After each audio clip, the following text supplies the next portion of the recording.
qui va être ma marraine de la pyramide. Haut de ces pyramides. Suis-je un pharaon? Et je peux faire visiter les pyramides? Numéro bis, Astérix, Mission Cléopâtre. Un système pyramidal en tant que tel. Donc la pyramide. Même chose et qui ont été inventés pour ne pas dire pyramidal, hein, Le bonjour à tous mes confrères égyptiens. Ce tombeau sera votre tombeau! Quand j'ai eu pour projet de faire cette vidéo réaction à la vidéo J'infiltre un business pyramidal de un créatif, on m'a dit Ne perds pas ton temps à clasher, s'il te plaît. ce n'est pas un clash, loin de là. Cette vidéo est une analyse pour comprendre quel type d'argument, quel biais cognitif un créatif utilise pour convaincre que le MLM c'est mal. Mon but n'est pas de vous convaincre que le MLM c'est bien ou c'est mal. Le MLM, meilleure opportunité du monde, y a rien qui est mieux. MLM, pyramidal, piège à con. Avant de visionner cette vidéo, je connaissais déjà un créatif et pour moi il a très bien compris les codes de YouTube aujourd'hui. Autant il y a des passages je peux être totalement contre. si vous avez déjà une activité de dropshipping, ou pire, si vous vendez des formations en dropshipping pour apprendre d'autres gens à le faire. Écoutez-moi bien, vous êtes des énormes merdes. J'ignore comment vous arrivez à vivre avec vous-même. Je vous méprise, je vous hais. La simple idée de savoir que vous existez, ça me donne envie de vomir. Autant il y a également des vidéos et des passages où je suis totalement en accord avec lui. Attends une minute, un créatif, est-ce que tu ne serais pas en train de sous-entendre que les médias d'infodivertissement utilisent de manière à justifier les causes qui font avancer notre société pour se faire un maximum de thunes tout en détruisant les barrières qui séparent publicité et information? C'est exactement ce que je dis, ouais. Cette vidéo a pour but d'augmenter notre esprit critique et notre esprit d'analyse pour diminuer l'influence que peut avoir sur nous une vidéo YouTube à succès, une vidéo qui respecte les codes du le tout pour un max de vues.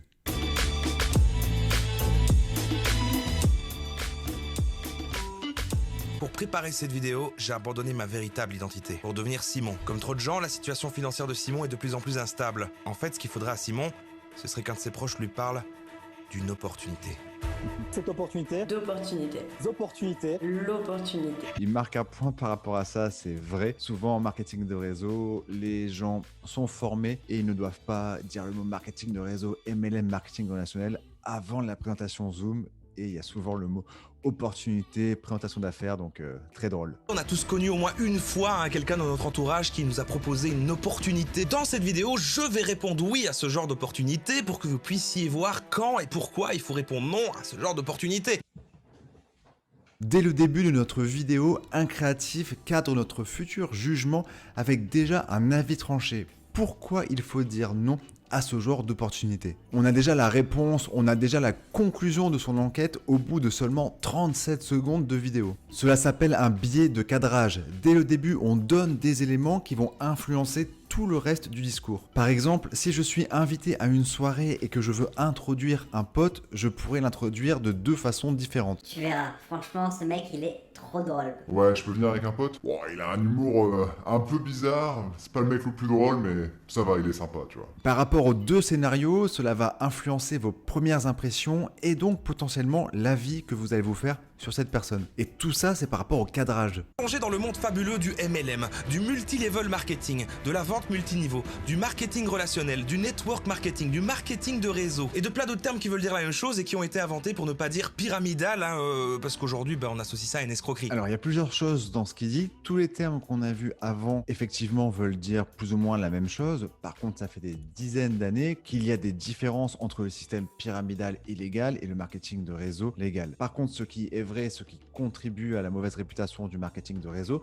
c'est que beaucoup d'entreprises pyramidales illégales se font passer pour des sociétés de marketing de réseau. Et quand on ne connaît pas bien le sujet, la frontière parfois est vraiment très compliquée à comprendre pour quelqu'un qui ne s'y connaît pas beaucoup. Si vous voulez plus d'informations sur les différences entre Ponzi, pyramidal, et oui, ce n'est pas la même chose, et marketing de réseau, il y a une vidéo qui va s'afficher en haut. Je vais vous raconter tout ce que j'ai vu ces dernières semaines en tant que revendeur dans une entreprise de MLM. Alors l'idée, c'est pas de dénoncer cette entreprise-là plus qu'une autre, je veux surtout que ça serve d'exemple pour illustrer ce qu'est le MLM. C'est intéressant de noter qu'il y a déjà une contradiction dans cette phrase et le fait qu'il tire des généralités sur le monde de marketing de réseau. Il dit l'idée c'est de ne pas dénoncer cette entreprise plus qu'une autre, je veux que ça serve d'exemple pour que ça montre ce qu'est le MLM. Donc dans son raisonnement, il prend un exemple pour montrer une réalité sur tout un marché. C'est comme si j'écrivais un article de blog sur un créatif et dans cet article j'écrivais l'idée c'est de ne pas dénoncer ce youtubeur plus qu'un autre, je veux que ça serve d'exemple pour que se montre ce qu'est YouTube. Ce que je dis ça fait très discours pas d'amalgame mais c'est vrai, on ne peut pas prendre un exemple pour en tirer une généralité. Alors je commence sans grande conviction à taper MLM dans Facebook pour voir si je trouve un groupe quelconque. J'en trouve un privé dans lequel j'arrive à rentrer et ça parle de MLM, il y a des offres et des trucs comme ça. J'y poste un message. La première impression qu'il y a eu du marketing de réseau, je peux déjà deviner la suite, c'est qu'en écrivant marketing de réseau dans la barre de recherche Facebook, on tombe sur des groupes qui sont un peu poubelle dans le sens où il y a par jour des dizaines de postes de recrutement. Dès que quelqu'un, là, comme Simon, écrit un message, il y a des dizaines de personnes qui veulent vous attraper dans leur marketing de réseau. Pose mon téléphone et quand je le reprends quelques heures plus tard, boum, plein de commentaires sous mon post et surtout plein de messages privés avec des gens qui me proposent plein de trucs. Alors, je me retrouve devant un gars sur une page qui m'explique que les gens voyagent toujours malgré le Covid. Oula, la présentation est assez incroyable. J'ai assisté à une présentation Zoom sur des produits relatifs à la santé à base d'explications scientifiques foireuses. C'est un véritable allié pour booster l'immunité. Beaucoup de médecins en parlent aujourd'hui par rapport au Covid. Et souligne un point, j'ai connu 2-3 distributeurs de marketing de réseau de la même entreprise que je représente et ces personnes sur les réseaux sociaux parlaient de compléments alimentaires qui étaient anti-Covid. Non, on peut pas dire ça. Et je ne suis pas cette personne et c'est un défaut du MLM. Vu que la barrière d'entrée est inexistante, tout le monde peut devenir un distributeur de marketing de réseau. Forcément, dans le tas, vous allez retrouver des individus qui disent complètement n'importe quoi. Et donc, l'image de votre entreprise sera impactée car les gens raisonnent par association. Distributeur représentant l'entreprise Chocolat, il dit n'importe quoi, donc Chocolat doit dire n'importe quoi, donc tout est distributeur. Mais non. Je changerai le nom de cette entreprise en Chocolat, ça s'appelle Chocolat. On citera pas le nom. La meuf qui veut me recruter, là, qui va être ma marraine de la pyramide, elle est plutôt sympa. Ma marraine de la pyramide. Appelez vos uplines comme ça va être drôle. Donc voilà, ça y est, je dis oui, je décide d'accepter cette opportunité. Et là, boum, c'est parti, encore trop de choses trop vite, c'est le bordel. Dès la fin de l'appel, elle m'invite dans plusieurs groupes Facebook, plusieurs groupes Messenger. J'ai plein de notifs de gens qui me disent bonjour dans tous les sens, je comprends plus rien, je suis noyé. Il a raison sur ce point, je l'ai fait beaucoup. Dès que j'avais une nouvelle personne dans mon équipe, tout de suite, je voulais la mettre sur tous les groupes, mais ce que je n'avais pas compris, c'est qu'un esprit confus, cela ne fait rien. Ils m'ont relancé plein de fois. Tant que j'avais pas clairement dit non, ils continuaient quoi. Ah oui, 2 appels vocaux dans la même journée. Le mec est un peu trop chaud en suivi. Le kit de démarrage fait office de contrat. Je peux bosser sans déclarer mes revenus pendant 18 mois. Est-ce que c'est vraiment légal tout ça? Pour le moment, toutes les ventes pendant 18 mois, vous ne déclarez rien. En sachant que comme c'est un bénéfice direct dans votre poche, il n'y a rien à déclarer. C'est seulement les commissions. Toutes les ventes que vous faites à côté, vous n'êtes pas obligé de les déclarer. Ça fait un peu comme du black. Après, ça, c'est pas une obligation. Chacun fait comme il veut. Il y en a, ils déclarent toutes leurs ventes. Il y en a, ils déclarent la moitié. Il y en a, ils déclarent rien du tout. Car c'est parfaitement illégal. Et pour m'en assurer, j'ai envoyé un message à un consultant de Chocolat. Non, c'est pas légal. C'est pas légal. On peut pas dire ça, tu vois, parce que allez, si tu fais de la vente, peu importe ce que tu fais, tu dois déclarer de toute façon, que ça c'est obligatoire. Faire des transactions au black, c'est illégal. C'est pas vraiment de discussion là-dessus, quoi. Il n'y a pas de discussion là-dessus, voilà. Après, c'est compliqué de demander aux gens de faire des choses avant qu'ils aient vendu quelque chose. Donc du coup, tu attends qu'ils aient fait quelques ventes avant de leur demander « Ah bah oui, en fait, non, il y a des trucs en plus à faire. » C'est très intéressant ce qu'il vient de dire, car parfois, les personnes qui veulent recruter vont éviter des sujets que, par exemple, il faut du temps pour gagner de l'argent en marketing de réseau pendant la phase du parrainage. Et également, ils vont pas trop parler de tout ça, car leur but premier, c'est que la personne achète son kit, fasse ses premières ventes, pour qu'après, elle rentre dans un système d'engrenage. Vu qu'elle est engagée, elle va déclarer ses impôts. Le problème de ça, c'est que ça donne du grain à moudre aux personnes qui veulent créer du contenu anti-marketing de réseau, et les personnes qui vont partir du marketing de réseau vont se souvenir de ça et ça va contribuer à la mauvaise réputation du marketing de réseau. Donc soyons clairs dès le début sur toute la réalité de ce qu'est le marketing de réseau, qui est un super métier, mais un métier difficile. Attention, maintenant je vais vous décrire comment se passe un cas de vente typique de A à Z selon ma marraine Caroline et selon les formations de Chocolat. C'est très bien de préciser selon ma marraine Caroline et selon les formations de l'entreprise Chocolat. Il fait beaucoup de selon pour en déduire une généralité sur marketing de réseau. Je me répète beaucoup avec ce genre de remarques, mais pour moi c'est très important à intégrer pour éviter d'avoir notre jugement biaisé. Vends au moins un produit à un membre de ta famille parce que c'est ce qu'il y a de plus facile. Alors ce qui est le plus facile, ça dépend des gens, mais là ça aurait été intéressant. Alors on n'a pas la discussion tout en entier, hein. Un créatif a fait un travail de montage, il a choisi des extraits parmi sûrement des calls qui duraient plusieurs dizaines de minutes, mais par rapport à ce que je vois, il aurait fallu demander déjà à Simon, un créatif, s'il était ok, à l'aise avec le fait d'aller voir sa famille ou pas, et en fonction de ça, l'orienter sur les stratégies adéquates. Quel est ton parfum préféré? Alors cette phrase, je vais te conseiller de l'apprendre par cœur. C'est chaud, mais je vais essayer. Ensuite, la personne va par exemple répondre Nuit sauvage de de Dior, je crois. Ah oui? Et tu le payes combien? Eh bah écoute. Je le paye 95 € en parfumerie. Ah oui? Parce qu'en fait, moi... Je le vends 30 € et c'est exactement la même chose. Ouais, sauf que non, on nous apprend à dire ça dès le début et c'est déjà un putain de mensonge. La consultante ne peut pas dire exactement la même chose. Je me suis renseigné, j'ai demandé l'avis de consultants de chocolat. C'est pas forcément le beau mot qu'il faut utiliser. Ça ressemble beaucoup au parfum de grande marque. On est sur une inspiration du parfum original. Du coup, on peut pas dire c'est exactement. Donc encore une fois, tous les consultants de chocolat ne disent pas la même chose. Et là, on voit qu'en fait, les flacons n'ont rien à voir, mais surtout qu'il est écrit inspiré. Là c'est écrit sur le site de chocolat inspiré. Donc le site de chocolat ne dit pas que c'est exactement la même chose. Donc encore une différence marquante entre une consultante et l'entreprise chocolat. Un des défauts du marketing de réseau. Si la personne te demande comment ça se fait que c'est si peu cher et si c'est des faux, comme un t-shirt, si tu prends un t-shirt noir, simple et que tu prends le même avec écrit Gucci, mais tout simplement le prix ne sera pas le même. Donc ce qui change sur les bouteilles, ce n'est pas l'odeur, c'est tout simplement le packaging. Mais cette comparaison ne marche pas du tout. La première fois que j'ai vu la vidéo d'un créatif, j'étais d'accord avec lui sur ce sujet. Mais après réflexion, l'argumentation du consultant de chocolat, je la trouve justifiée. Le fait que le gens paye le packaging ou là ils payent la marque Gucci sur le t-shirt, c'est vrai et ces personnes-là sont prêtes à dépenser plus cher pour obtenir leur sentiment d'appartenance, pour renforcer leur identité. Si un jour j'achète une voiture Tesla, je n'achète pas seulement une voiture, je m'achète aussi le sentiment d'appartenance d'être un fanboy d'Elon Musk ou d'être un jeune entrepreneur. Salut à toi, jeune entrepreneur. Et revenons à la tante de Simon, parce qu'on doit lui vendre un putain de parfum là. Elle doit d'abord me filer les 30 balles en cash ou me faire un virement sur mon compte privé. Ensuite, c'est moi qui dois commander moi-même sur la plateforme de chocolat. Ensuite, super longtemps après, parce qu'il a fallu 1 semaine et demie pour que je reçoive ces parfums, et ben quand tu recroises ta tati, tu lui files le parfum, genre, tiens, et rien qui va. Ça, à mon avis, on a dû lui dire c'était pour économiser les frais de livraison s'il y avait des personnes proches de chez lui. Mais généralement, dans les entreprises de marketing de réseau, on peut livrer directement chez le client. Bien sûr, il doit payer les frais de livraison comme dans n'importe quel autre secteur. On découvre vite que leur offre, c'est un fourre-tout plein de trucs qui n'ont rien à voir ensemble. Pour les cheveux, pour le corps, à base d'aloe vera, bave d'escargot, etc. T'as tout. Pourquoi ils s'en branlent à ce point? Parce que le produit, c'est pas important. Le produit, c'est juste un prétexte. Dans son raisonnement, vu qu'il y a plein de produits, le produit est un prétexte et donc il s'en branle complètement du produit. Je suis pas sûr du raccourci. En tout cas, ce que je peux dire, c'est qu'une offre autant variée, ce n'est pas le cas de la majorité des marketing de réseau. C'est un système pyramidal, donc forcément c'est un travail d'équipe. Ah, la marraine qui dit système pyramidal, ça c'est assez top. Un système pyramidal en tant que tel. Donc la pyramide, avec un œil dedans, je pense que ça marche mieux. C'est pas du tout une pyramide, ça, en fait. Quand le plus important dans le modèle économique, c'est la vente de produits. Et ça devient illégal quand, en fait, le plus important, c'est le recrutement de gens. Où on va dire à ces nouvelles recrues, en fait, de faire un investissement. Et c'est cet investissement qui va servir à générer de la thune dans l'entreprise. Donc, oui, il a raison sur ce point. Dans un système pyramidal, les personnes, pour rentrer, doivent mettre un billet sur la table. Et ce billet va se répartir entre les membres de la pyramide du haut. Il faut tout le temps recruter plus de gens. Sauf qu'au bout d'un moment, il n'y a plus assez de gens sur Terre.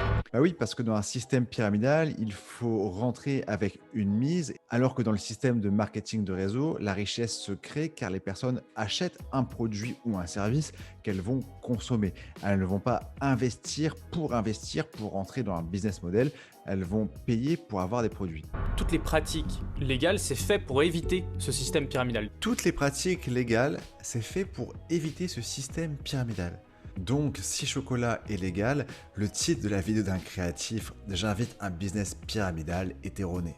Bon, après, je le comprends. Quand on doit choisir un titre pour une vidéo YouTube, on veut parler simple et en même temps on veut susciter le clic. Et pour le côté buzz, le mot pyramide, c'est parfait. En témoigne une de mes top vidéos sur ma chaîne. Une chose intéressante de noter, c'est que Fabien Olicard, qui connaît un créatif, a sorti une vidéo « L'arnaque du système pyramidal de Ponzi aux réseaux sociaux » le 14 décembre 2020. Un mois plus tard, un créatif postait ce message sur un groupe Facebook de MLM pour démarrer son enquête. Coïncidence avec le succès de la vidéo de Fabien Olicard? Je ne sais pas. Il y a pas mal d'entreprises qui ont été accusées de système pyramidal. Il y en a qui sont condamnées aussi. Ah bah oui, il y a eu plein d'entreprises accusées de système pyramidal. C'est pour ça qu'il y a une loi anti-système pyramidaux, anti-Ponzi. C'est parce qu'il y a eu des cas, ça c'est clair. Je vais vous inviter à vous abonner à la chaîne, évidemment, et d'activer la cloche pour ne manquer. Merci, abonnez-vous et activez la cloche. Ok, alors un système pyramidal est légal s'il y a un produit à vendre au centre. Mais individuellement, rien n'empêche quelqu'un de ne jamais vendre et d'uniquement recruter des gens qui vont vendre pour lui, mais en réalité qui vont recruter d'autres gens qui vont aussi vendre pour eux. C'est pour ça que le produit ne reste quand même qu'un prétexte. Oui, mais personne ne fait ça en marketing de réseau et personne ne réussit comme ça. Toutes les personnes qui rentrent dans un système de marketing de réseau en disant moi je vais pas acheter le produit, je vais juste parrainer, finalement ne vont jamais avancer. Pourquoi? Pour être crédible aux yeux des prospects, car si vous prospectez quelqu'un et que cette personne vous demande ah bah toi tu consommes les produits, ah bah non moi je consomme les produits de notre marque, la personne ne va pas avancer. Ce qui fait que ça c'est un argument qui est théoriquement vrai mais sur le terrain cela ne s'applique pas du tout. C'est comme si un vendeur de Renault arrivait à un rendez-vous pour vendre une Renault et au moment où le potentiel acheteur demande au vendeur de Renault quelle voiture il conduit, le vendeur de Renault lui répond « Ah moi BMW, hein, j'adore les voitures allemandes ».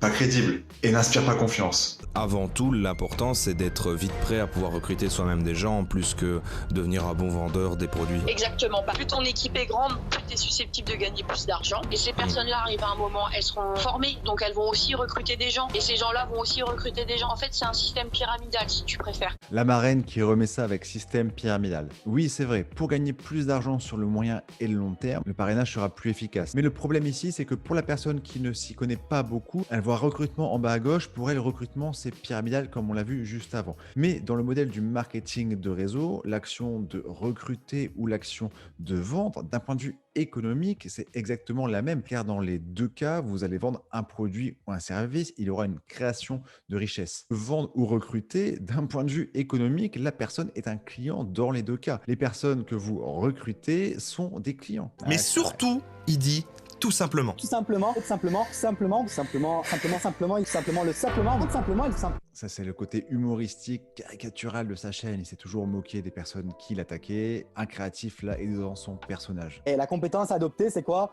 C'est d'être un maximum coachable au quotidien. Coachable, ça veut juste dire être capable d'absorber leur vision, enfin être influençable, quoi, en gros. Donc là, un créatif résume être coachable, donc écouter les gens qui ont réussi, comme le fait d'être totalement un mouton qui va se faire lobotomiser le cerveau. J'incarne l'énergie du Christ cosmique. Qui va changer complètement son schéma de pensée.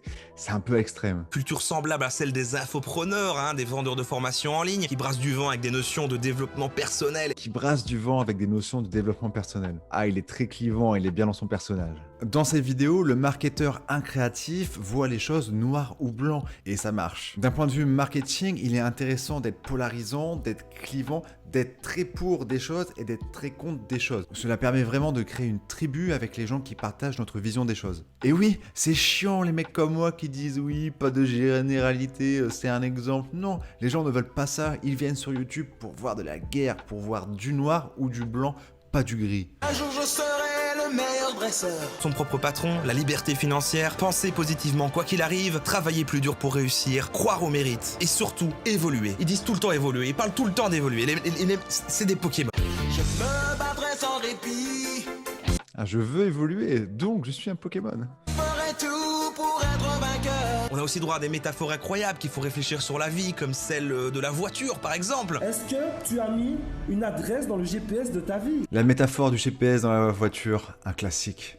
Dissocier du résultat, encore une fois, c'est super important. En gros, ne jamais penser au fait que tu es en train d'échouer et continuer sans réfléchir. Foncez, on fonce. Être dissocié du résultat, pourquoi ils disent cela? Car au début, il faut apprendre des nouvelles compétences. Il est vrai que le MLM n'est pas un modèle d'enrichissement rapide, c'est bien qu'il soit transparent à ce sujet. Le seul scénario négatif, c'est si on lui avait dit avant qu'il signe et qu'il investisse que c'était un modèle d'enrichissement rapide, ce qui est faux. Mais si on lui a toujours dit ça, c'est la réalité. Ah bah oui, mais vu qu'on parle de développement personnel, il faut que je vous montre cette vidéo du roi du développement personnel, David Laroche, qui donne justement son avis sur le MLM. Si tu te sens pas bien avec tes amis parce qu'ils critiquent ta nouvelle activité, ton projet de vie, bah tu peux trouver des nouveaux amis. Ah, à peine plus d'une minute, c'est déjà des propos sectaires. Alors, je cite David Laroche, si tu ne te sens pas bien avec tes amis, car ils critiquent ton projet de vie, tu peux trouver de nouveaux amis.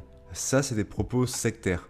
Donc si tu ne te sens pas bien avec des gens, reste avec, hein, c'est le conseil d'un créatif. Un jour, vous avez une passion, un projet de vie qui est tout le temps critiqué par quelqu'un que vous voyez souvent, naturellement, l'être humain a tendance à s'écarter. Par exemple, quand il conseille de s'éloigner des personnes toxiques. S'éloigner des personnes toxiques, moi je suis d'accord. Autrement, un jour ou l'autre. Je te dis pas que ça va se faire en un mois, hein, mais ça peut prendre plus. Alors là, il nous balance pendant 10 secondes tous les signes de dérive sectaire. J'incarne l'énergie du Christ cosmique. Applicables au MLM, on n'a même pas le temps de tout lire, on rentre pas dans le détail, mais peu importe, la personne qui regarde ça, elle se dit « Oula, il y a tous ces comportements sectaires qui s'appliquent au marketing de réseau, ça doit être mauvais. » J'incarne l'énergie du Christ cosmique. Alors, déstabilisation mentale, bah sûrement, il suffit de me regarder. Adoption d'un langage propre au groupe, donc avec mes amis, je suis dans une secte. Modification des habitudes alimentaires ou vestimentaires, c'est pour ça que je mets tout le temps des t-shirts noirs. Perte d'esprit critique, alors ça, ce serait peut-être pour les personnes qui donnent un peu trop de crédit à certaines vidéos sur YouTube. Participation à des conférences, stages, séminaires, retraites, bah ça oui, mais dans tous les secteurs, il y en a. Il y a une putain d'ambiance de secte. Tous les matins, tout le monde sur le groupe Messenger dit genre bonjour à tous, bonne vente à vous. C'est juste bizarre cet esprit de groupe complètement fake et hypocrite, c'est horrible. Il y a une ambiance de secte. Secte, le mot est ultra fort, car les gens se disent bonjour. Alors je pense qu'on n'a pas tous la même vision des choses. Clairement, le filtre avec lequel un créatif voit la vie est complètement différent du mien. Moi, des personnes qui se disent bonjour, je pourrais dire bonjour, hein.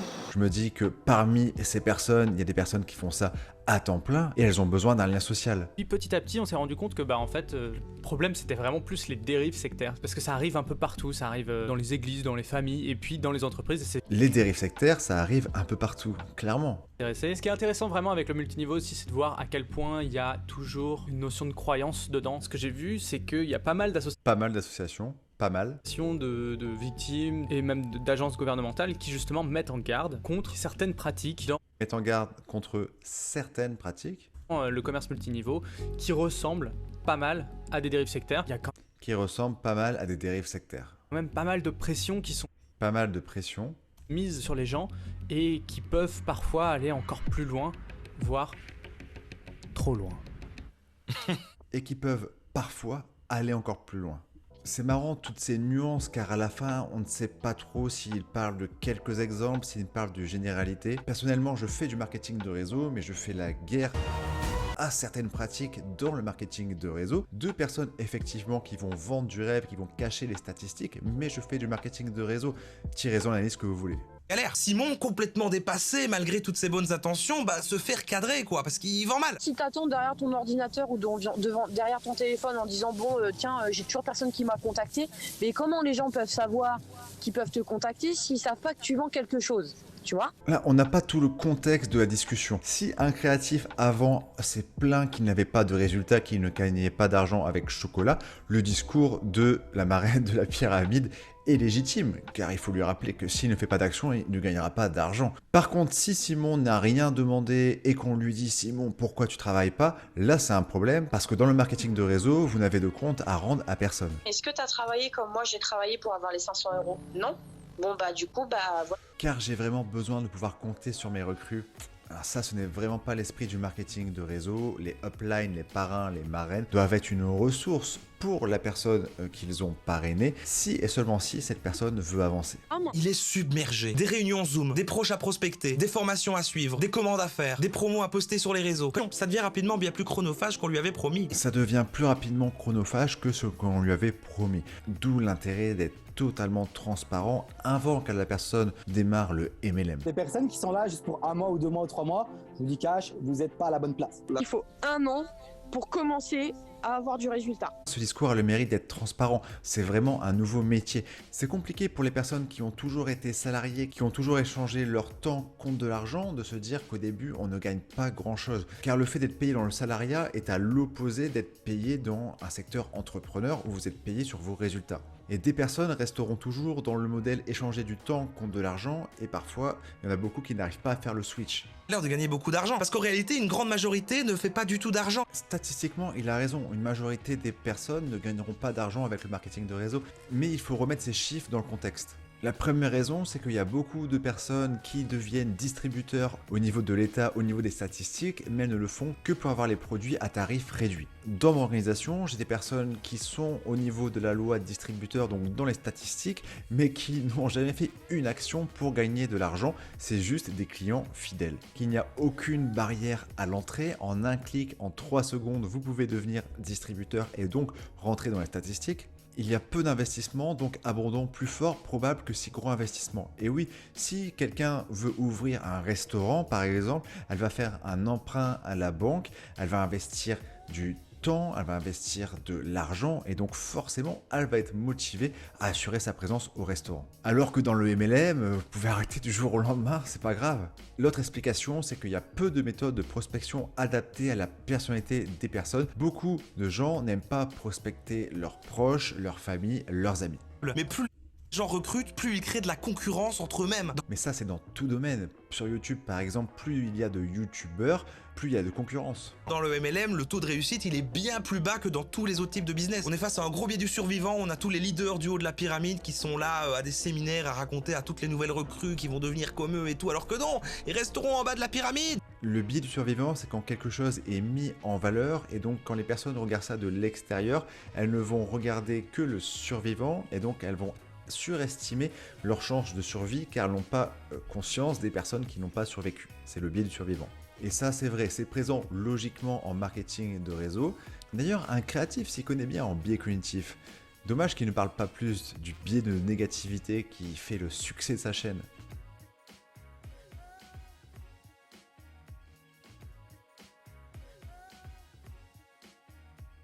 Et pouvoir se sortir de la merde. Et la seule solution sera le marketing de réseau.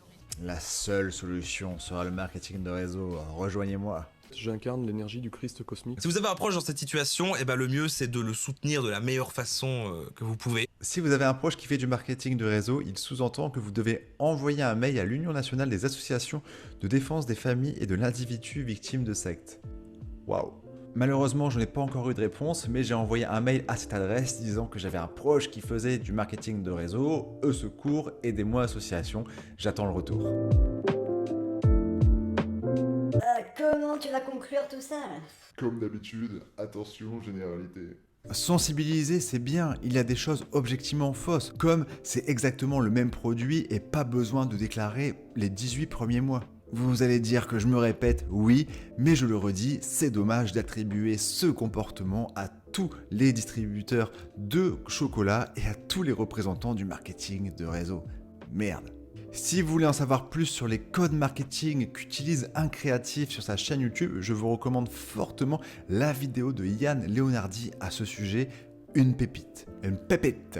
Pour résumer, un créatif est un super personnage qui a compris la puissance du biais de négativité et la puissance de voir tout noir ou tout blanc, d'être ultra polarisant, ultra clivant. J'ai employé le mot personnage car un créatif lui-même dit que sa chaîne c'est du divertissement, tout est caricaturé, amplifié, simplifié. Malheureusement, je pense que beaucoup de spectateurs n'ont pas conscience de ce décalage. Par exemple, dans sa vidéo ultra clivante contre le dropshipping, beaucoup sont ressortis avec une image ultra négative de tous les dropshippers. Mais en interview et pas dans cette vidéo, un créatif lui-même dit qu'il y a de bons dropshippers. Dans une interview, un créatif dit « Mon contenu n'est pas destiné aux curieux du marketing, mais plutôt à ceux souhaitant développer une forme d'esprit critique. » Alors, si vous voulez développer vraiment votre esprit critique, je vous recommande plutôt des chaînes comme Horizon Gull, Hygiène Mentale ou Outside the Box. Bon, ce sera moins drôle et moins fun qu'un créatif, c'est clair. Je me suis posé une autre question avec tout ça.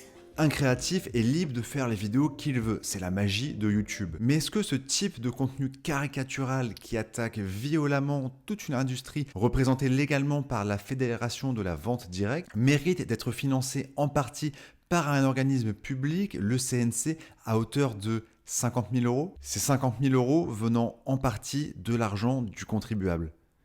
Est-ce plus éthique que le marketing de réseau? Je ne sais pas. Je vous remercie d'être resté jusqu'à la fin de cette vidéo. Si vous ne l'avez pas aimé, merci de laisser un pouce rouge. Et si vous l'avez aimé, un pouce bleu. Sur ce, merci d'être resté jusqu'au bout et je vous dis à la prochaine. À bientôt. Ce tombeau sera votre tombeau. Ah, c'est bien trouvé ça. Oh, je